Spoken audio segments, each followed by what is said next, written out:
بارزان ورن من لقشتشم بەڵام دوو هەواڵی گرنگم لایە دەمەوێت لەگەڵتان بەشکەم ورن باس لە عەبدولەتیف گەیت بکەین. عەبدولەتیف گەیت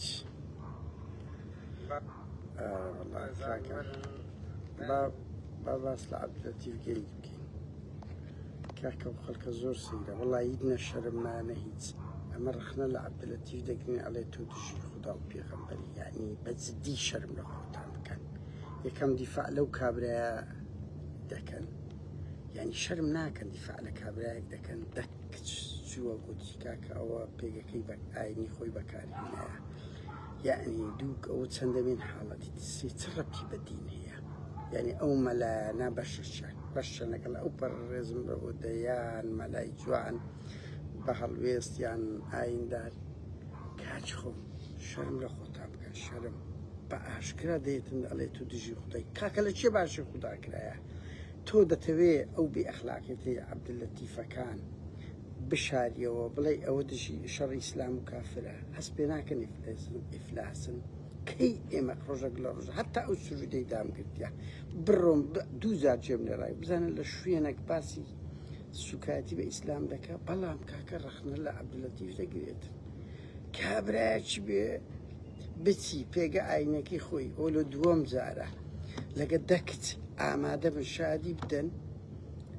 ئەتو دەیت بەم دەرێ و شەڕی ئیسلام و کافریە. شەرم لە خۆتان ناکەن دیفاع لەو گەوادیەی دەکەن، یعنی بەجددیمە. کەی ڕۆژێک هاتین قسەمان بە سوکایەتیە کانی ئیسلام باسمان مەسەرەن شتێکمان بڵاو کرد و سوکایەتی بە خودا بوو بە پەیامبەری خۆتانە، بەڵام کاچ خۆم تەقدیسی ئەو شەهوەت بازانە مەکەن بە ناوی ئەوەی عەیب بکەن، عەیب ئیفلاسن، یان ئەوەتە چیە پژی، ینی بڕۆ بمادەم خاولەکەش ئەستشانی خۆدانێ. تخوا معقولە بە دەردی ئێستاکە لەگەر بەرپرسە قسەم کردوتی تخوا ئەو معقولە دوو هەفتەی عەبدولخەلیق هەموو کوردی خەریک کردێەوە خۆی گەلوگونی خۆی مرتاح بووە، ئەمەش هەموو خەریکی ئەوە کردیە، ئەو گەلوتاریەی کردیە. چاوی من عەیب بکەن. بە هەرحاڵ هاوڕێیان ئێستا وەرن قسە و باز دەکەین لەسەر عەبدولەتیف و ئەو بڕیارەی عێراق داویەتی. چەند لە قازانجی خەڵکە چی تێدایە، چ لەبەر پرسەکانی کورد دەکرێت. بەڕێزان وەرن شتی باشم پێیە. چەند قسەیەکی کورتە بەڵام گرینگە. من دڵنیا مشتاقن ئێوەش لە بۆ ئەو هەواڵەی وەرن ئێستاکە دەست پێ دەکەین. ئێستا مەشاڵیان بڕوا بکەن لە گەشت لە زیاتی پشوت لە زیاتی ئەوە بم خەبەر دێ ئێچ بکەم کاکە چ بکەین، یعنی ناچارین بێن بیگەێنینە خەڵکی بیگەێنینە خەڵکی. بەسە هاوڕێیان بەسەری پێتان بڵێم هەرچەندە عەبدولەتیف لەو دوو سێ ڕۆژەی واو هێنا خۆی دەکە بێمنەتە غوتبێشی زۆر بێ ئەدەبانەیدا، یعنی تەشیری کرد ژێنیدا دێدەنووسی کاروان لە ڕۆسەکدا پێ ئەو قسەی سەجادەیە، قسەی سەرسەریە بەڕاستی ئەو وشانە خەڵکێک کە پێگەی کەسایەتی هەبوو لە هەر بوارێک بوو قەت نایەوا قسە بکات. تۆمەی لە ئەو ژنانە دروست کرد وا خۆی وێنا دەکە کە ئێنەما هیچ نەبە کوربرا ڕۆئەلمە لەسەر وەخت خۆی یەکێک دزی دەکرد، یەک کارێکی قێزەوەند دەکرد، پێی چاوەڕووی نەبوو بە هەفتەیەک بێت سەزادە. ئەوە دێتن قەرداریشمان دەکاتن دەی کاتە شەڕی ئیسلام و کافریشەوە بە قوربان کوربرا ڕۆ بێت چاوەڕوویەتی لە ناو کورد گەلە خراپ گەشەی کردیە. جارەکەی تریش هەروای کرد دەکت چوە شایەدی لەسەدایە هاتی ئەو. بەهەرحاڵ ئەو وا خۆی لەو دوو ڕۆژەوێ ناکرد. زۆر خەڵق قەڵق بوون کە لە قازانجی دەبێت، هەرچەندە کاگارام زۆر عەیبە لەو دوو ڕۆژەی ینی جارێک نردیتەوە گوایە بەرواری نییە، جارێک داوای دەستنووست کردیە، یعنی ئەو شتانە ماتەڵەیە. بەڵام هاوڕێیان ئەو زانیاریان لای من هەیە بڕیاری لیژنەی زانکۆی سلێمانی لەسەر عەبدولەتیف تەطبیق دەبی فەسڵەکرێ. تا ئێستا هاوڕێیان ئەو جوملەیەت کە لەسەرم مەگەنەما. ئەو قراری ئێستا هەیە وەزارەتی خوێندنی باڵا وەزیر دێتە پشتی ئیمزای دەکاتن فەسڵەکری. بأبدي بەڵام یەک سەعاتیت کە تەلەفۆنێک بۆی بێ ئەمە نازانم عەبدولەتیف ئەمە لە ناو کۆمەلگای ئەنگۆمان فەسڵ کردیە ئەنگۆمان ئەو نوخبە مەلایکە ئاین دەکاتە بەردەبازێک لە بۆ عورەتی خۆی لە بۆ شەهوەتی خۆی ئەوانەمان بە خۆتازان هاوڕێن ینی جامیعەی سلێمانی چ دەکات چ ناکات لە ناو کۆمەلگا و کابرایە ڕسوا بووە بەس فەسلیش بکرێ هەر دەرێ مەغدور و غەدرم لێکرا کافرن ملحیدن کورە بابەوەغەوی لی تەقانی و برا مسلمانی خۆت بوو بەهەرحاڵ عەبدولەتیف وا خۆی وێنا دەکە وەزعی باشە بەس تا ئێستا وەزعی خراپە دوو هاوڕێیان بەسەرێکی پێدام لێ ئەو زانیانە لای من هەیە ژمارەکە گەلەگەلێک زۆرە و ئەمن دوێنێ تەحلیلێک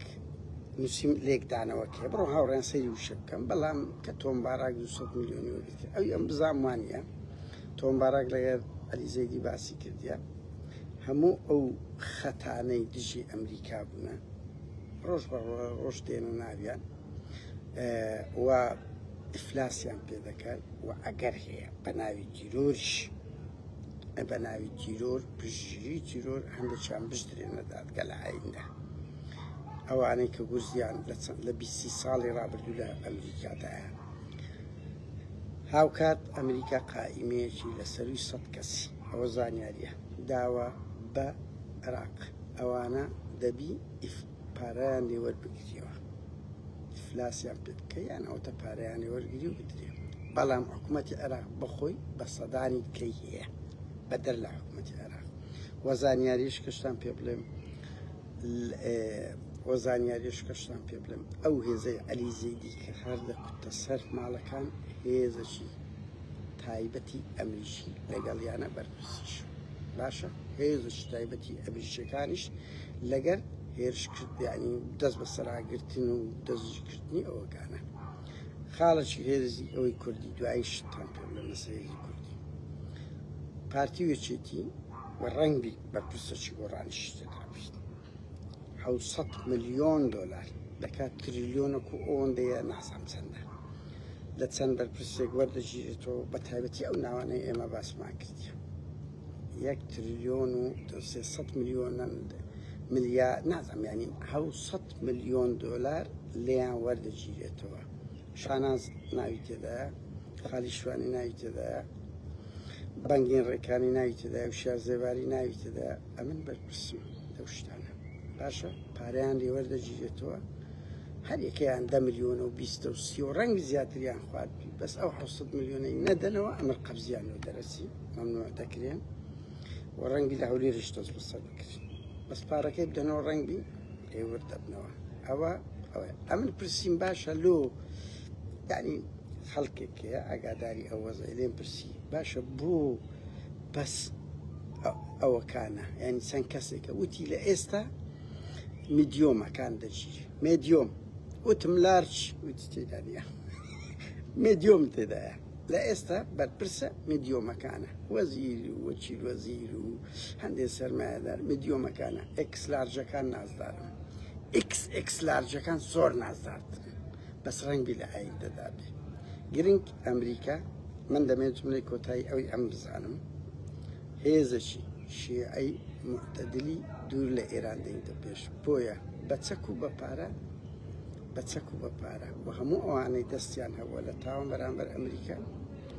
ئیتر لە پارە لە چەک لە مادەی تیرۆر تەنجیان پێیان دەچن هەرێمیش وەزعی باش نابی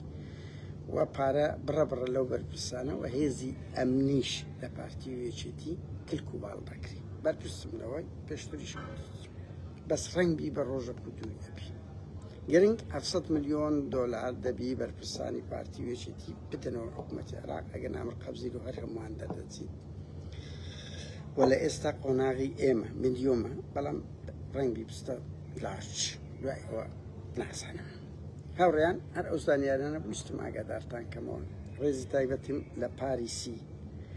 جوان و ڕەنجین و خۆشەویستیەوە بۆ هەمووتان لە هەر شوێنێک